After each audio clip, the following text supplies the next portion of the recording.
امام حسین نے شہزادے قاسم سے کیا، اگر آپ پلٹ کر یہ دنیا جو اتنی ترقی کر لی سائنس کے میدان میں، ان سے سوال کرے کہ موت کیسے ہوتی، یہ بتایا جائے، اس لیے کہ موت بہرحال برحق ہے، لیکن اسلام سمجھاتا ہے کل نفس ذائقۃ الموت، ہر نفس کے لیے موت کا ایک ذائقہ ہے، یہ ذائقہ میٹھا بھی ہو سکتا ہے، یہ ذائقہ کڑوا بھی ہو سکتا ہے، یہ کھارا بھی ہو سکتا ہے، کھٹا بھی ہو سکتا ہے، پسندیدہ بھی ہو سکتا ہے، ناپسند بھی ہو سکتا ہے، لیکن کوئی آج تک موت کے ذائقے کو ڈیفائن نہیں کیا، لیکن قرآن نے کہا کہ ہر نفس کے لیے موت کا ذائقہ ہے، اور موت کی کیفیت یوں بتائی گئی کلا اذا بلغت التراقی وقیل من راق وظن انہ الفراق۔ دیکھو جب موت کھینچ کر پھسلیوں تک لا دی جاتی ہے تو اس وقت انسان کو یقین ہوتا ہے کہ موت واقع ہونے والی ہے۔ زبان کی گویائی نہیں رہی تھی، آنکھ سے کھلی ہوئی رہتے ہیں دیکھنے کے لیے، بات جو چیز پہچان رہا ہے بولنے کی صلاحیت نہیں رہتی، اعضاء اور جوارح میں کوئی حرکت نہیں رہتی، پھسلیوں پر لا دی گئی۔ اس وقت کوئی جھاڑ پھونک چلنے والی نہیں تھی، کوئی ٹوٹکا، کوئی جادو، کوئی ٹوٹا، کوئی دعا، کوئی دوا، کوئی چیز چلنے والی نہیں ہے، یہاں تک کہ اسے یقین ہو جاتا ہے کہ میری جدائی ہے،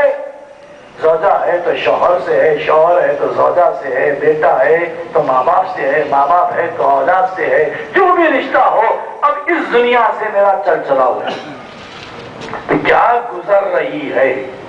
یہ نہیں کہہ سکتا، اور گزرنے کے لیے مختلف احکامات ہیں،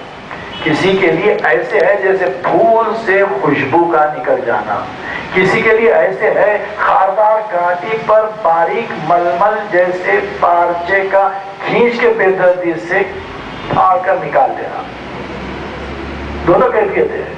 لیکن قرآن کہتا ہے وَالْتَفَّتِ السَّاقُ بِالسَّاقِ، ایک پیڑھی دوسرے پیڑھی پر لپیٹ دی جائے گی۔ یہ کیفیت درد کی کیا ہے، یہ تکلیف درد کی کیا ہے، مرنے والا کہاں سے بیان کرے، تو قرآن کیا ہے، اگر کوئی انسان بلا اجتماعت الجن والانس علی ان یأتوا بمثل هذا القرآن لا یأتون بمثلہ،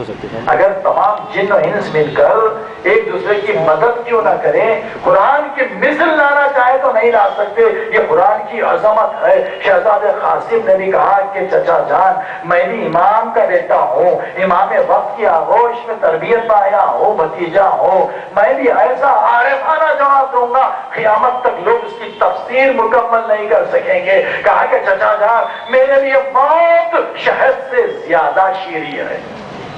ساری دنیا میں شہد پایا جاتا ہے، کوئی ایسا میرے علم میں نہیں ہے کوئی ملک ہو جہاں شہد کے ذائقے سے لوگ واقف نہ ہو۔ یہ نہیں کہا کہ شہد کی طرح ہے تو شہزادے کی معرفت قرآنی آیت کے متعلق محدود ہو جاتی، قرآن کے مطالب لامحدود ہے۔ شہزادے قاسم کا جواب بھی ایسے عارفانہ ہے، قیامت تک سوچتے چلے جاؤ، لیکن میں کہوں گا اے عزاداران امام حسین، اے شہزادے قاسم کے ماتم دارو، ہر مومن کی موت شہد سے زیادہ شیریں ہوگی اگر شہزادے قاسم کی معرفت کے مطابق ہماری معرفت ہو، ان کے تعلیمات کو اختیار کرو تو بخدا کسی مومن کی موت شہد سے کم درجے کی ذائقے دار نہیں ہوگی۔ اسی لیے تو ائمہ سے وابستگی کی تمسک کا حکم دیا گیا ہے۔ اب شہزادے قاسم نے جیسے ہی یہ کہا امام حسین کا دل بھر آیا، ایک مرتبہ نہیں معلوم کیا باتیں یاد آ گئیں، امام حسین شہزادے کے گلے میں باہیں ڈال دیے،